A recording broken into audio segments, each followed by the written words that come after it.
Bismillahirrahmanirrahim. Assalamualaikum warahmatullahi wabarakatuh. Lagi dengan saya Sepki Mardian. Pada kali ini kita akan membahas materi auditing yang berkaitan dengan perencanaan audit dan prosedur analitis. Materi ini adalah kelanjutan dari materi sebelumnya yang berkaitan terkait dengan bukti audit.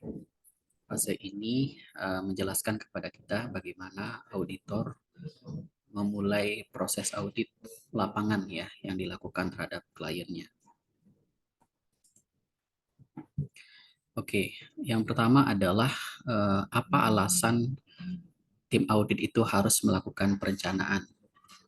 Jelas bahwa perencanaan adalah satu fase penting dalam sebuah pekerjaan karena pekerjaan yang tidak direncanakan tentu akan menghasilkan hasil yang tidak efektif atau proses yang tidak efektif atau efisien gitu.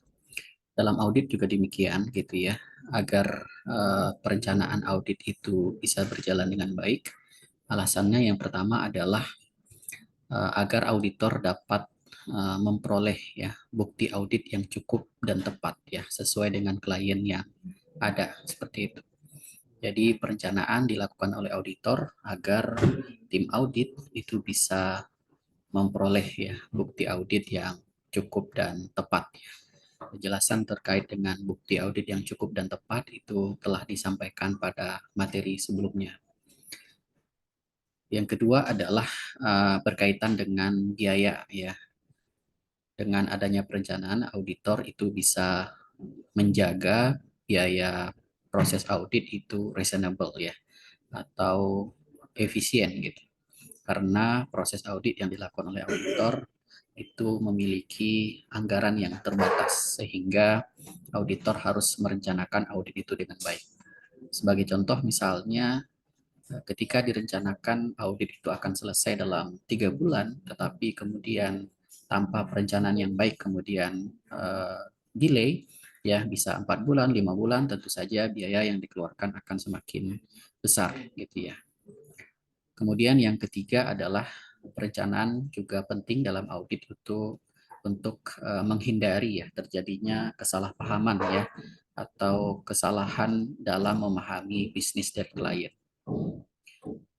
Tentu saja klien yang diaudit oleh sebuah tim audit itu berbeda-beda ya walaupun punya sektor yang sama, misalnya sektor jasa keuangan gitu ya. Satu bank dengan bank yang lain itu akan berbeda ya proses bisnisnya walaupun secara umum ada yang memiliki kesamaan atau bahkan memiliki sektor yang berbeda. Nah, oleh karena itu dengan melakukan perencanaan audit yang baik itu kemudian auditor bisa menghindari kesalahan dalam memahami bisnis dari klien.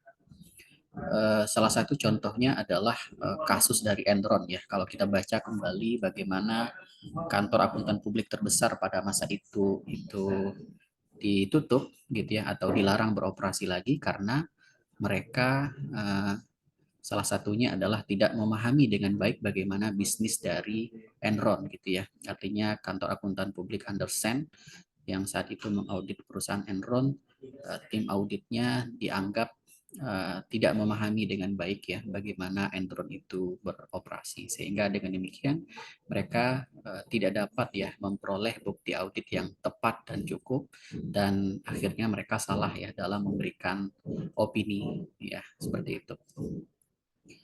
Oke, nah di dalam sebuah audit perencanaan audit itu memiliki beberapa aktivitas ya. Setidaknya di dalam gambar ini ada 8 ya tahapan yang dilakukan oleh auditor dalam melakukan perencanaan audit. 4 yang teratas itu dilakukan oleh auditor di awal, sedangkan 4 yang ke bawah itu akan dilakukan dalam tahapan-tahapan setelahnya dan akan dijelaskan dalam pertemuan-pertemuan berikutnya. Tahapan yang pertama adalah auditor melakukan perencanaan itu dalam rangka apakah mereka akan menerima atau tidak ya klien yang sedang dipropose ya atau sedang ditawarkan tadi gitu ya. Kemudian yang kedua adalah auditor kemudian akan melakukan perencanaan audit awal dan berikutnya berusaha untuk memahami bisnis dan industri ya dari klien yang akan diaudit. Kemudian tahapan yang ketiga yaitu memberikan penilaian atau menilai seperti apa risiko ya dari bisnis klien tersebut. Dan yang keempat yaitu melakukan analytical prosedur awal ya untuk mengidentifikasi potensi salah saji dari laporan keuangan klien yang diaudit. Sedangkan untuk tahapan kelima dan seterusnya itu nanti akan dibahas dalam pertemuan berikutnya lebih rinci. Tapi prosesnya adalah yang kelima, auditor akan menetapkan tingkat materialitas ya dan menilai seperti apa risiko audit yang bisa diterima dan risiko bawaannya. Kemudian yang keenam, auditor kemudian memahami bagaimana pengendalian internal dan risiko dan menilai ya tingkat risiko kontrol. Kemudian yang berikutnya adalah mengumpulkan informasi untuk memberikan penilaian terhadap risiko potensi fraud gitu ya. Kemudian yang terakhir adalah auditor akan mengembangkan ya rencana audit secara keseluruhan dan program audit yang akan dikerjakan. Sebelum langkah lebih jauh, ada beberapa istilah yang perlu dipahami di awal agar memudahkan kita memahami berikutnya. Yang pertama adalah acceptable audit risk ya, atau risiko audit yang dapat diterima oleh auditor. Nah, ini kira-kira adalah batas toleransi dari auditor terhadap sebuah risiko ya. Sehingga dengan demikian, dengan toleransi tersebut, auditor tetap memberikan opini wajar tanpa pengecualian gitu ya. Kita mengetahui bahwa setiap audit itu pasti mengandung risiko. Risiko yang ada tentu saja tidak bisa dihilangkan ke tingkat yang nol gitu ya, tetapi yang bisa dilakukan adalah auditor harus menekan risiko ke tingkat yang paling rendah. Nah, disinilah auditor kemudian memiliki tingkat toleransi ya, sehingga kalaupun terjadi dan ada risiko tersebut, auditor menganggap risiko tersebut tidak akan mempengaruhi opini yang akan diberikan ya, seperti itu. Kemudian yang kedua ada inherent risk atau risiko bawaan. Itu adalah risiko yang terjadi pada setiap transaksi dengan asumsi tidak ada pengendalian internal gitu ya. Contoh misalnya dalam kas ya, risiko bawaannya adalah mudah untuk dihilangkan gitu ya. Dalam piutang risiko bawaannya adalah tidak tertagih gitu ya. Kemudian dalam persediaan risiko bawaannya barangnya rusak ya atau mengalami penurunan nilai gitu ya. Nah, itu adalah risiko bawaan gitu ya. Kemudian yang berikutnya adalah client business risk, yaitu risiko bisnis dari klien ya. Tentu saja inilah setiap risiko yang berkaitan dengan operasional ataupun yang disebabkan oleh kondisi-kondisi yang ada gitu ya, baik kondisi eksternal ya seperti kondisi ekonomi gitu ya, ataupun yang disebabkan oleh internal ya karena adanya fraud ya atau error ya yang dilakukan oleh karyawan seperti itu. Kemudian istilah yang keempat yaitu risiko salah saji material gitu ya. Jadi risiko yang ada ya di dalam laporan keuangan ya yang itu akan mengaruhi dari opini yang akan dikeluarkan oleh auditor gitu ya. Oke, nah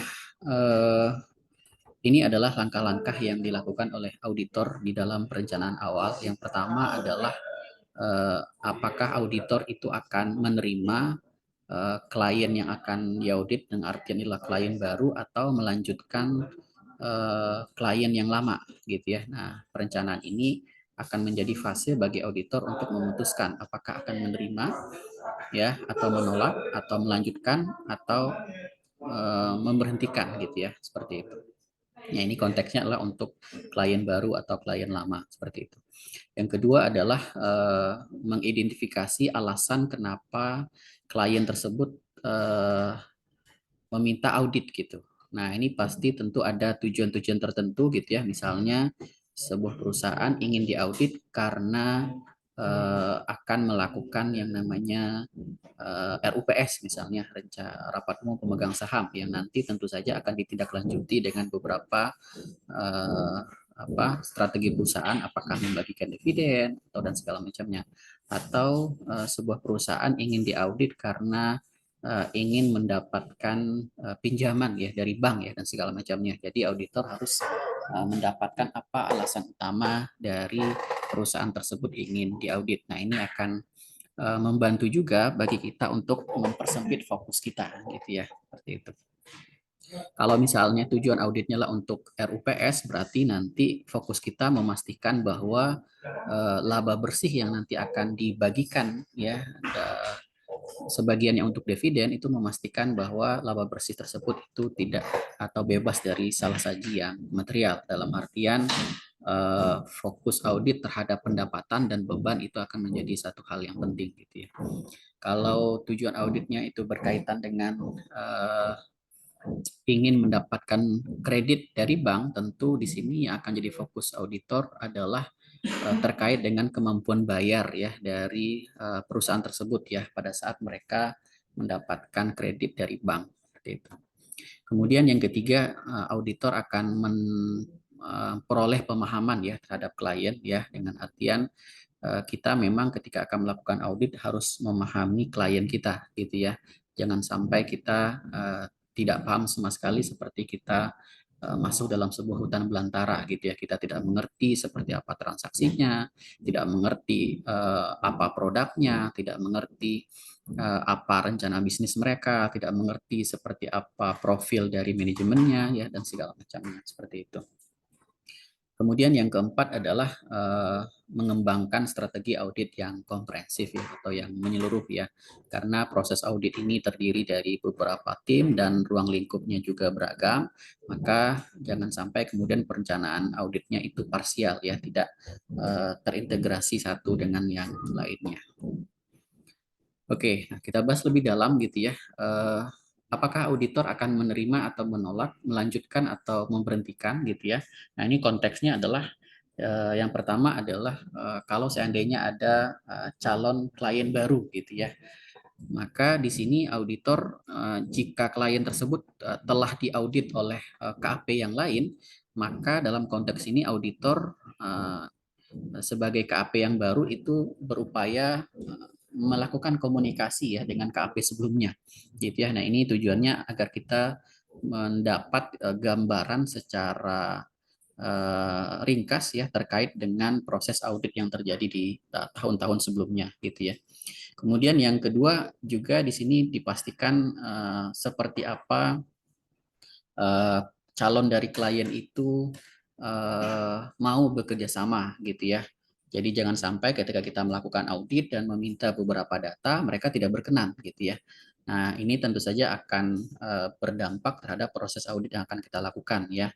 Karena kalau seandainya di dalam proses pekerjaan lapangan nanti auditor meminta suatu data tertentu kemudian klien tidak berkenan, nah itu tentu akan menyulitkan auditor dalam pekerjaan lapangannya. Nah, ini memang harus dipertimbangkan ya oleh auditor untuk klien baru. Pertama adalah berkomunikasi dengan KAP sebelumnya untuk mendapatkan informasi.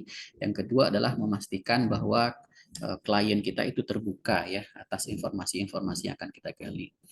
Kemudian kondisi yang kedua untuk klien-klien yang sudah langganan atau tahun sebelumnya juga diaudit oleh KAP kita gitu ya.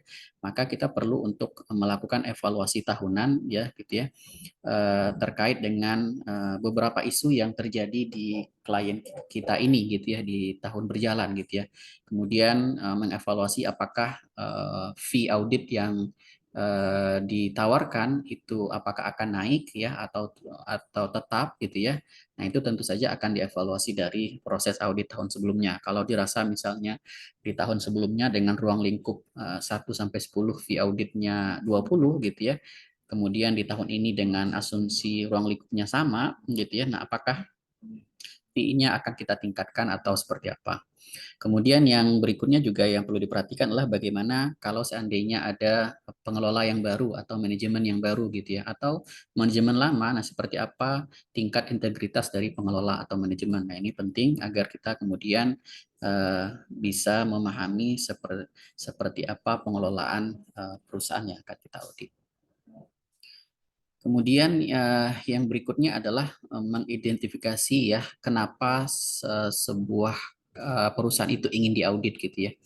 Nah, ini akan terkait dengan dua faktor besar ya, karena ini akan berkaitan dengan apakah kita mau menerima ya risiko atau batas toleransi berkaitan dengan batas toleransi risiko kita gitu ya.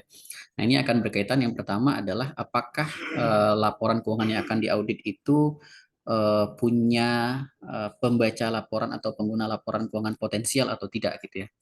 Artinya tidak ada pengguna secara khusus, artinya ini hanya proses audit tahunan saja, tetapi bisa kita identifikasi siapa pembaca laporan keuangan potensialnya ya. Di antaranya adalah tentu saja pemegang saham, kemudian juga investor ya dan yang lain gitu. Atau memang sudah ada pembaca yang secara khusus gitu ya, seperti tadi misalnya kalau perusahaan diaudit karena ingin mendapatkan pinjaman atau kredit dari bank gitu ya. Nah, berarti kan bank adalah users dari laporan keuangan yang intended gitu ya, yang sudah fokus gitu ya, seperti itu. Kemudian yang kedua adalah ini juga akan berkaitan dengan seberapa luas ya bukti audit yang akan kita kumpulkan. Nah, ini akan tergantung dari jenis perusahaannya. Yang pertama, apakah perusahaannya perusahaan publik atau tidak gitu. Perusahaannya sudah listing di bursa atau tidak gitu. Kemudian yang kedua, apakah perusahaannya dalam kondisi kesulitan keuangan atau tidak, gitu ya. Kemudian yang berikutnya adalah apakah perusahaannya akan dijual atau tidak, gitu ya. Ini artinya faktor-faktor ini tentu saja akan memengaruhi luas dari bukti audit yang akan dikumpulkan dan pada akhirnya juga akan memengaruhi perencanaan audit yang akan dilakukan. Misalnya, karena perusahaannya adalah perusahaan publik atau yang sahamnya listing di bursa, nah berarti pembaca laporan keuangannya sangat luas gitu ya. Dan berarti dengan demikian bukti audit yang akan kita kumpulkan itu memang akan menyesuaikan dengan konteks pembaca laporan keuangan tadi gitu. Kalau dalam konteks misalnya perusahaan yang sedang kesulitan keuangan misalnya, nah ini tentu saja nanti bukti auditnya juga akan disesuaikan dengan isu-isu yang sedang terjadi seperti kesulitan keuangan tersebut ya, seperti itu. Oke, kemudian berikutnya adalah bagaimana auditor memperoleh pemahaman terkait dengan klien gitu ya. Nah, yang pertama adalah eh, ini akan berkaitan dengan surat perikatan ya yang disyaratkan oleh asosiasi ya, dalam hal ini di Indonesia adalah IAPI gitu ya. Jadi ruang lingkup dari pekerjaan audit ini nanti harus dipahami oleh kedua belah pihak gitu ya, baik antara klien ataupun kantor akuntan publiknya gitu ya, berkaitan dengan mekanisme audit gitu ya, berkaitan dengan waktu, berkaitan dengan biaya, berkaitan dengan tim ya dan segala macamnya. Nah, di dalam standar audit itu disyaratkan beberapa hal ya yang minimal harus ada dalam surat perikatan audit gitu ya, atau kita sebutnya dengan engagement letter gitu ya. Yang pertama adalah tujuan auditnya. Nah, di dalam engagement letter itu harus dijelaskan apa tujuan dari audit yang akan dilaksanakan ya. Kemudian yang kedua, di state secara tertulis apa tanggung jawab dari masing-masing pihak ya, baik tanggung jawab auditor ataupun tanggung jawab dari manajemen gitu. Kemudian yang berikutnya juga minimal harus ada waktu ya atau schedule dari audit yang akan dilaksanakan dan berapa fee yang dimintakan ya kepada klien tersebut gitu ya.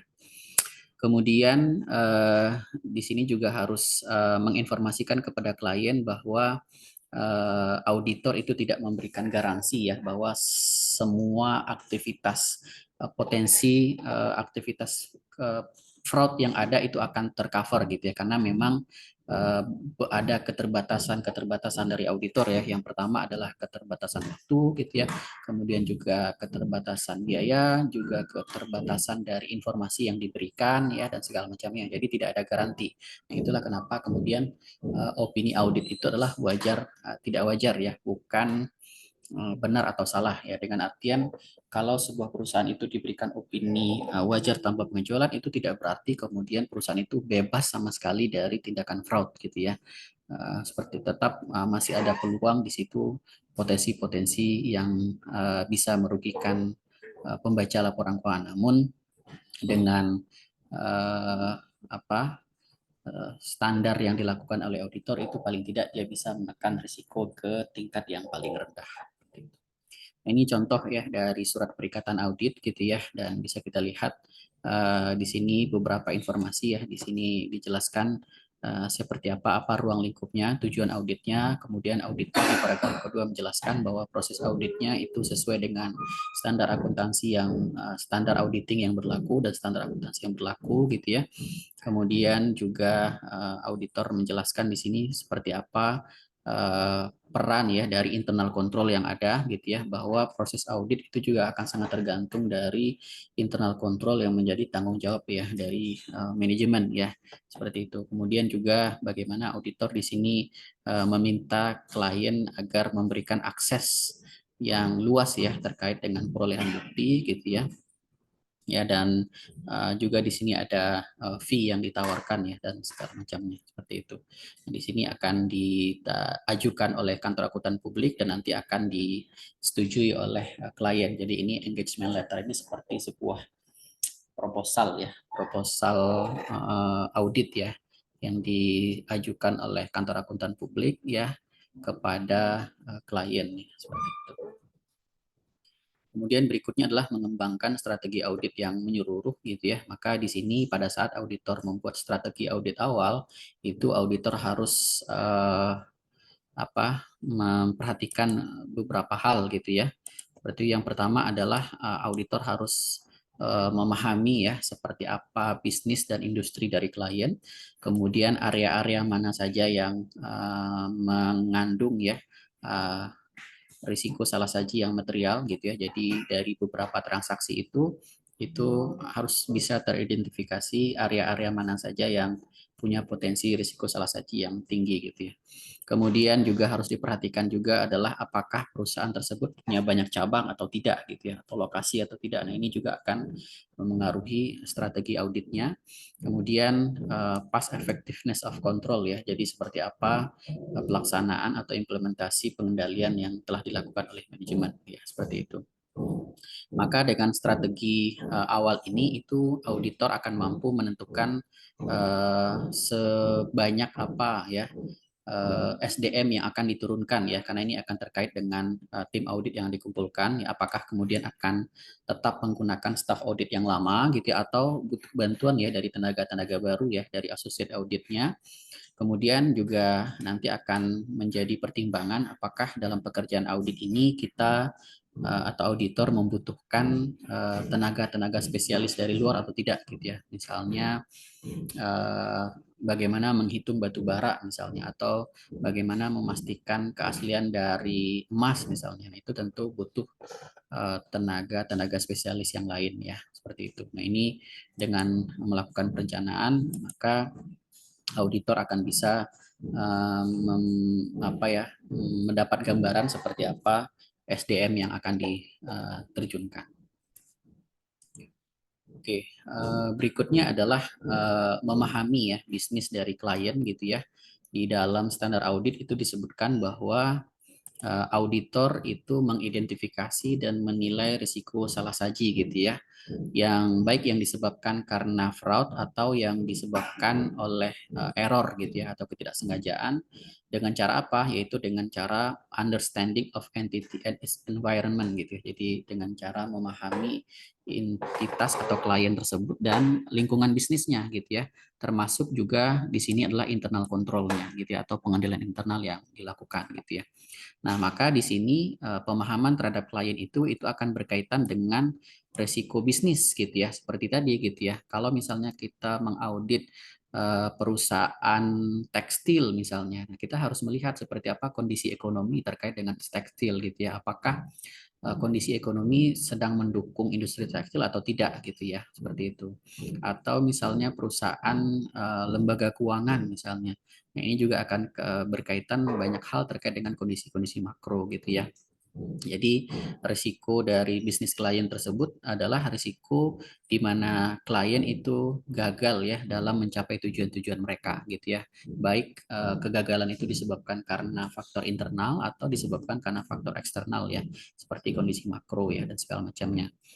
Nah, hal-hal lain yang juga perlu dipertimbangkan yang biasanya bisa menyebabkan klien itu gagal dalam mencapai tujuan perusahaan mereka. Yang pertama adalah perkembangan teknologi gitu.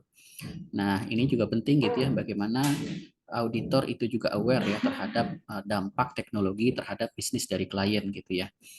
Seperti misalnya dalam kasus kemarin ya, perusahaan-perusahaan transportasi ya, dalam kota gitu ya, seperti taksi dan segala macamnya dengan adanya transportasi online itu kemudian menyebabkan perusahaan-perusahaan transportasi konvensional itu mendapat dampak yang cukup besar gitu ya, seperti itu.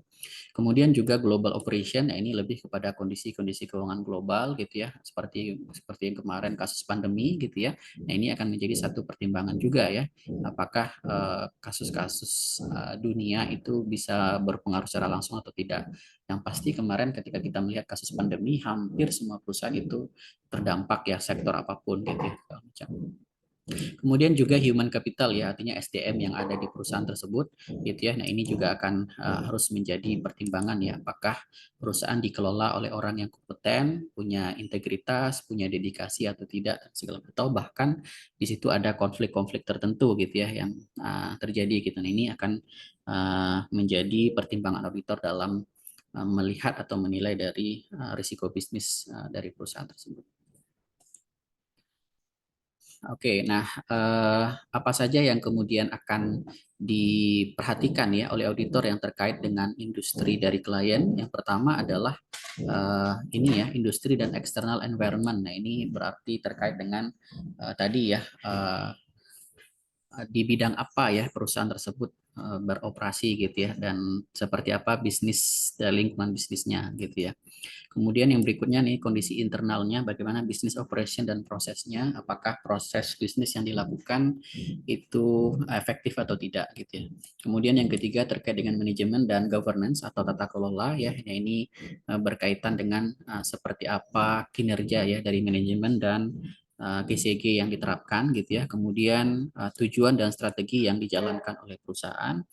Dan yang kelima yaitu adalah berkaitan dengan seperti apa kinerja-kinerja keuangan ya, baik kinerja yang sifatnya kuantitatif atau kinerja yang sifatnya kualitatif. Bahkan di sini juga kinerja kepatuhan ya terhadap regulasi-regulasi yang ada. Nah, ini penting gitu ya. Misalnya ketika kita mengaudit apa ya bank misalnya, bank syariah misalnya, maka auditor itu harus memahami regulasi-regulasi yang berkaitan dengan bank syariah, baik regulasi yang dikeluarkan oleh OJK atau BI atau regulasi-regulasi yang sifatnya adalah terkait dengan kepatuhan syariah ya, seperti yang dikeluarkan oleh Dewan Syariah Nasional ya dan segala macamnya seperti itu gitu ya. Nah, ini penting ya untuk kemudian juga diperhatikan.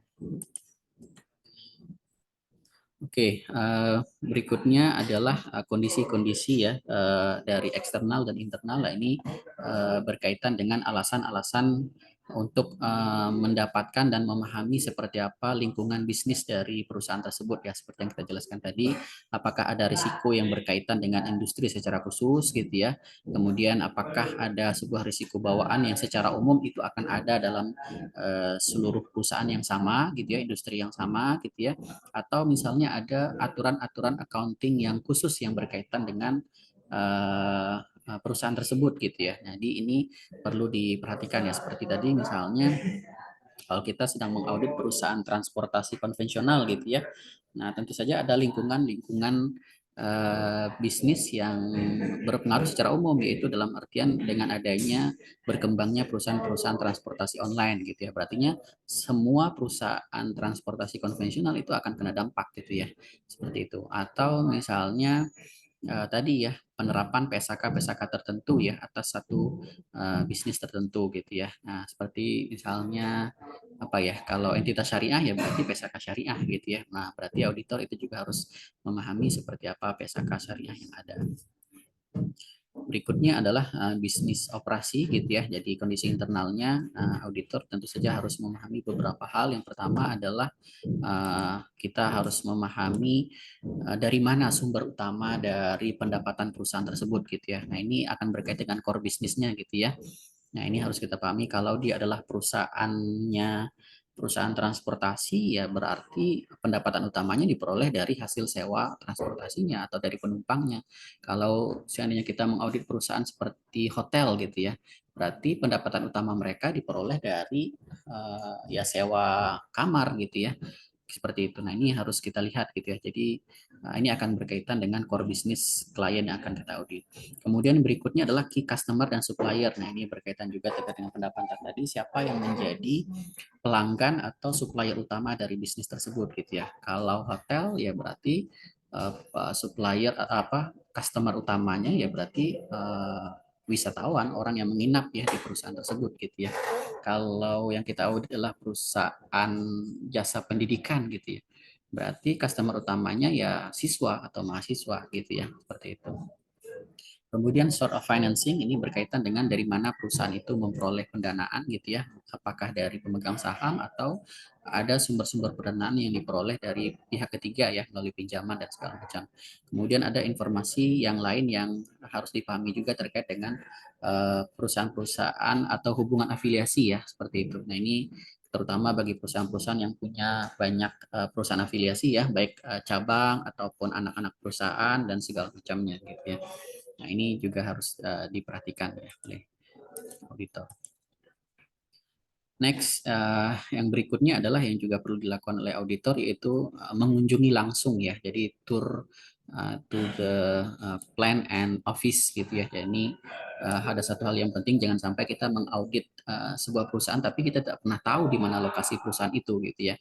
Nah, ini penting ya. Jadi dengan ini kita akan melihat langsung fasilitas ya yang memungkinkan auditor untuk kemudian mengumpulkan ya bukti-bukti yang ada gitu ya. Seperti itu. Kemudian yang terkait dengan pihak-pihak yang memiliki afiliasi dengan perusahaan itu bisa kita perhatikan apakah perusahaan tersebut memiliki perusahaan afiliasi gitu ya, anak perusahaan atau punya saham yang banyak di perusahaan lain gitu ya. Kemudian siapakah kemudian pemilik utamanya gitu ya atau saham mayoritasnya siapa gitu ya. Kemudian apakah ada juga pihak-pihak lain yang memiliki hubungan khusus ya dengan perusahaan baik itu karena kredit gitu ya, pinjaman atau karena hubungan supplier gitu ya segala macamnya.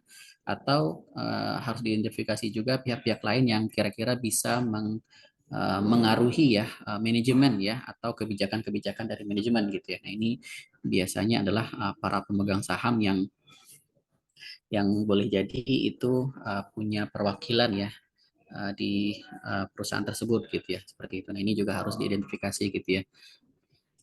Oke, berikutnya adalah terkait dengan manajemen dan tata kelola. Maka yang perlu diperhatikan di sini auditor juga harus memahami seperti apa tata kelola atau GCG-nya, struktur perusahaannya seperti apa, aktivitas dari dewan direksinya seperti apa, kemudian aktivitas dan kinerja dari komite auditnya seperti apa gitu ya. Kemudian dari sisi kebijakan-kebijakan ya, apakah perusahaan sudah punya dokumen-dokumen GCK yang tertulis gitu ya, kemudian punya kode etik atau budaya perusahaan, kemudian auditor juga bisa memahami hasil-hasil rapat ya dari para pengelola perusahaan ya atau meeting minutes gitu ya atau catatan-catatan rapat ya atau risalah-risalah rapat yang ada gitu ya. Karena ini semua tentu saja baik struktur ataupun governance insight ini itu akan memengaruhi seperti apa manajemen melakukan strategi ya dan tentu saja ini proses tersebut akan berpengaruh terhadap bagaimana perusahaan tersebut beroperasi seperti itu. Kemudian kode etik ya, nah ini juga terutama bagi perusahaan-perusahaan yang listing di bursa gitu ya, apakah kode etik ya terkait dengan apa ya, kode etik pembiayaan gitu ya, atau gaji ya dan segala macamnya seperti itu. Maka di sini terutama di Amerika itu SEC Syariah Security Exchange Committee gitu ya, itu mensyaratkan perusahaan-perusahaan tersebut untuk mengungkapkan ya perubahan-perubahan atau pencabutan dari beberapa kode etik. Nah, ini penting juga dilihat ya perusahaan. Kemudian tujuan dari perusahaan gitu ya. Nah, ini tentu saja akan berkaitan secara umum. Tujuan perusahaan itu ada tiga. Yang pertama adalah perusahaan itu bertujuan agar bisa menyusun laporan keuangan yang andal, kemudian juga bisa menjalankan perusahaan atau operasi yang efektif dan efisien, dan yang ketiga adalah patuh terhadap peraturan dan regulasi yang ada gitu ya. Jadi tujuan perusahaan itu bisa dibagi tiga gitu ya. Yang pertama adalah keandalan laporan keuangan, yang kedua adalah efektivitas dan efisiensi dari operasi gitu ya. Kemudian kepatuhan terhadap regulasi yang ada. Yang berikutnya yang terkait dengan understanding business client atau memahami bisnis klien itu juga terkait dengan kinerja-kinerja ya atau ukuran-ukuran tertentu gitu ya. Nah, seperti misalnya kinerja-kinerja yang berkaitan dengan indikator-indikator utama seperti market share gitu ya, penguasaan pasar, kemudian berapa penjualan per karyawan, kemudian pertumbuhan dari setiap penjualan gitu ya. Kemudian hal yang lain juga bisa dilihat adalah dari pengunjung websitenya gitu ya, kemudian seperti apa penjualan di toko-toko atau perusahaan-perusahaan yang sejenis gitu ya dan segala macamnya seperti itu. Karena ini semua tentu saja akan berkaitan dengan rasio-rasio kinerja yang nanti akan bisa kita nilai, kita bandingkan dengan kompetitor perusahaan tersebut gitu ya, seperti itu.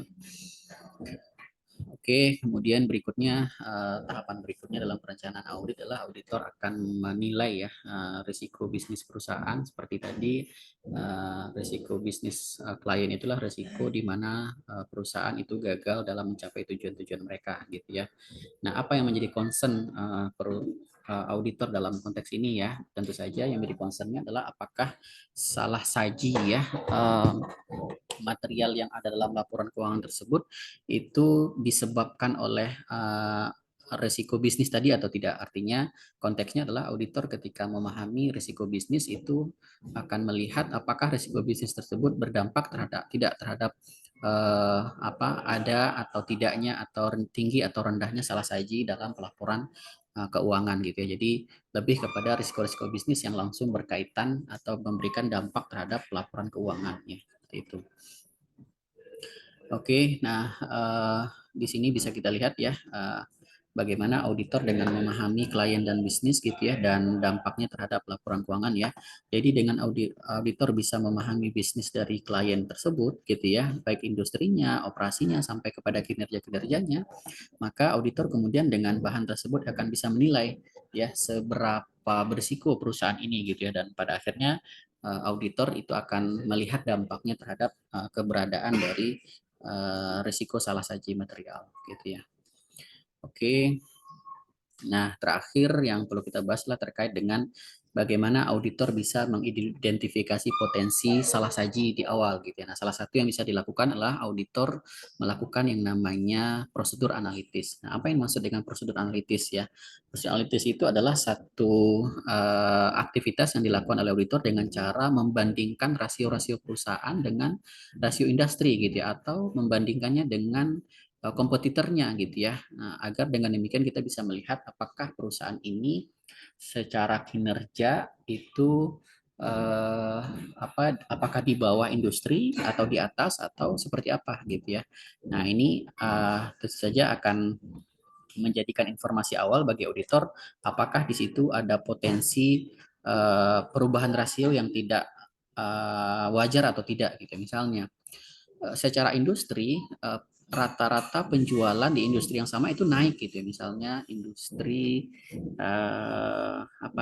industri sekarang kesehatan misalnya di industri kesehatan secara rata-rata hampir semua perusahaan-perusahaan yang bergerak di bidang kesehatan itu pendapatannya naik tapi di klien kita yang juga bergerak di bidang kesehatan, dia malah turun gitu. Nah, berarti kan ada satu kinerja rasio yang tidak biasanya gitu, karena di industri yang sama itu cenderung naik, tetapi kenapa di perusahaan ini justru turun gitu ya? Atau sebaliknya gitu, di perusahaan lain atau secara rata-rata industri itu rata-rata turun, tapi perusahaan ini justru naik gitu ya. Nah, ini juga akan menjadi satu identifikasi awal ya, apakah di situ terjadi potensi salah saji atau tidak. Nah, ini misalnya kita melakukan ya, mencoba membandingkan misalnya cash ratio misalnya. Di industri itu rata-ratanya lah 22%, tetapi di perusahaan ini itu cuma 6% gitu ya. Di tahun sebelumnya juga begitu gitu ya. Nah, artinya bisa kita lihat bahwa perubahannya memang tidak terlalu banyak gitu ya, seperti itu. Atau di quick ratio misalnya, secara rata-rata itu 3%, kemudian di sini juga 1,5% ya, di tahun sebelumnya 1,45%. Jadi dengan data seperti ini gitu ya, membandingkannya dengan industri dan membandingkannya dengan tahun sebelumnya, itu akan kita bisa melihat apakah ada satu pergerakan yang tidak wajar atau tidak. Misalnya seperti ini gitu ya. Quick ratio tahun sebelumnya 6%, tahun ini juga 6%, itu hampir sama gitu ya. Di industrinya juga hampir sama ya, 2% ke 22% gitu ya. Di quick ratio-nya juga begitu, 1,45%, di sini ya 1,57% gitu ya. Seperti itu rasionya 1,57 gitu ya, seperti itu. Nah, ini akan menjadi satu perhatian. Jadi ini yang dimaksud dengan prosedur analitis ya, yaitu membandingkan data-data klien yang diaudit dengan industrinya atau membandingkannya dengan tahun sebelumnya, seperti itu. Oke, nah berarti apa kesimpulannya dari auditor melakukan perencanaan audit gitu ya. Jadi tujuannya adalah dalam perencanaan ini memang tujuan utamanya auditor bisa memahami ya bisnis dari klien dan memahami industri dari klien tersebut ya, seperti itu. Nah, berikutnya adalah planning ini itu akan kemudian akan menjadi dasar bagi auditor untuk kemudian menyusun pendekatan audit yang dilakukan gitu ya. Nah, tahapan berikutnya adalah auditor itu akan menetapkan tingkat materialitas dan melakukan pengujian terhadap risiko audit yang bisa diterima dan inherent risk-nya, kemudian memahami internal control dan risikonya, kemudian mengumpulkan informasi yang terkait dengan fraud, kemudian mengembangkan perencanaan audit yang menyeluruh. Nah, ini akan dibahas dalam materi-materi berikutnya. Jadi intinya adalah planning itu akan menjadi dasar bagi auditor untuk melakukan 4 tahapan yang tertulis di depan ini. Seperti itu. Oke, nah berikutnya adalah terkait dengan perencana analytical procedure ya, tadi sudah dijelaskan gitu ya, kapan ya analytical procedure itu dilakukan gitu ya, dan tujuannya untuk apa. Yang pertama adalah tujuan dari analytical procedure itu ada 4. Yang pertama adalah memahami bisnis klien, dan itu akan sangat sangat atau sifatnya wajib ya. Ini wajib dilakukan di awal proses audit gitu ya. Nah, kalau tujuannya untuk memahami bisnis dari klien. Tapi kalau prosedur analitis dilakukan untuk tujuan apakah perusahaan itu bisa going concern atau tidak gitu ya, perusahaannya masih akan bisa bertahan atau tidak. Nah, itu kalau dalam tahapan awal itu sifatnya secondary aja, artinya tidak tidak terlalu penting ya. Di akhir itu juga begitu ya. Kemudian kalau tujuannya ingin mengidentifikasi potensi salah saji, maka di tahapan awal ini penting gitu, dan di tahapan akhir itu juga penting gitu ya. Seperti itu. Di tahapan pengujian itu sifatnya sunnah aja, secondary gitu ya. Kemudian kalau analytical procedure ini dipakai untuk tujuannya mengurangi pengujian yang lebih rinci gitu ya, maka justru analytical procedure itu wajib dilakukannya di tahapan testing gitu ya. Jadi audit itu ada 3 tahap: planning phase, kemudian testing phase, kemudian completion phase ya. Kalau dalam ISA itu disebutnya risk assessment, risk response, dan reporting gitu ya. Secara umum maknanya sama gitu ya. Jadi analytical procedure itu dilakukan oleh auditor hampir di semua tahap ya, bisa di awal, bisa di tengah, bisa juga di akhir. Nah, tingkat kepentingannya atau kebutuhannya tergantung dari tujuan audit yang ingin dicapai ya. Seperti itu. Oke, kemudian bagaimana melakukan prosedur audit gitu ya, prosedur analitis, yaitu dengan cara membandingkan data-data klien yang diaudit dengan apa ya, dengan industri dari klien gitu ya, industrinya, data industri, atau bisa juga dengan data tahun sebelumnya gitu ya, bisa juga dengan target-target yang telah ditetapkan oleh perusahaan gitu ya, atau target angka yang ditetapkan oleh auditor gitu ya, atau bisa juga dibandingkan dengan data-data yang sifatnya non finansial ya, seperti itu.